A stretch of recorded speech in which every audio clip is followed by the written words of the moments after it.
Hyundai made its market presence by building budget cars. So when it introduced the Genesis, designed to take on cars like the BMW 5 Series and Infiniti M, but for less money, it certainly made waves.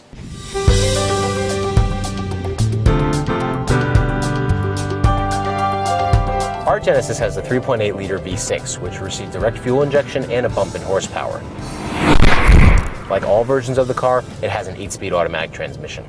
The new powertrain works pretty well. Not only does it have smooth power delivery, but acceleration times are pretty quick. Fuel economy is also up compared with the non-direct injection version. You can get a Genesis with a V8, but we'd save our money. Not only is the V6 plenty quick, it also gets better fuel economy. Because the V6 engine drives the rear wheels, you'd think this was a dedicated sports sedan, but that's not the case. While the steering is responsive and now has good heft to it, it's a bit short on feedback. Handling is competent, but not particularly engaging. Unlike a lot of its competitors, you can't get an all-wheel drive version of the Genesis. So, if you live in an area where it snows, it's wise to invest in a set of snow tires. It's very quiet in the cabin of the Genesis. Only a bit of road noise comes through. There's one major shortcoming compared to other luxury sedans: the ride. Hyundai's been continually tweaking the suspension, and it's now mostly composed, but it lacks the isolation found in the best in the class. Otherwise, the Genesis is pretty easy to live with. Big size windows make it easy to see out, and parking is made easier with the backup camera. The interior is really well finished. Our car has optional real leather trim on the dashboard, and the cabin is full of padded materials and nicely lined compartments. Drivers will find a roomy driving position, and the power tilt and telescope steering wheel is a very nice luxury touch.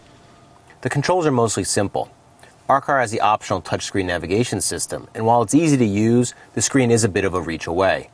One minor annoyance is that the outside temperature can only be displayed when you're changing the climate settings. That's something you expect to have displayed all the time. If you opt for the technology package, the touchscreen and most of the radio buttons go away, replaced by a single multifunction controller. Navigating through the menus and even some of the radio functions becomes quite a pain. The front seats are a nice blend of cushy softness and underlying support. One major complaint, however, many people found that the bottom cushion was too short to provide optimal thigh support. There aren't many complaints about the back seat. It's one of the best around. It's roomy and comfortable, even for 3 adults, and there's a spacious trunk. So the Genesis has a lot to offer. Even though the price has crept up, it still costs about $10,000 less than many of its competitors, and all that you give up is a fancy brand name and a grill badge.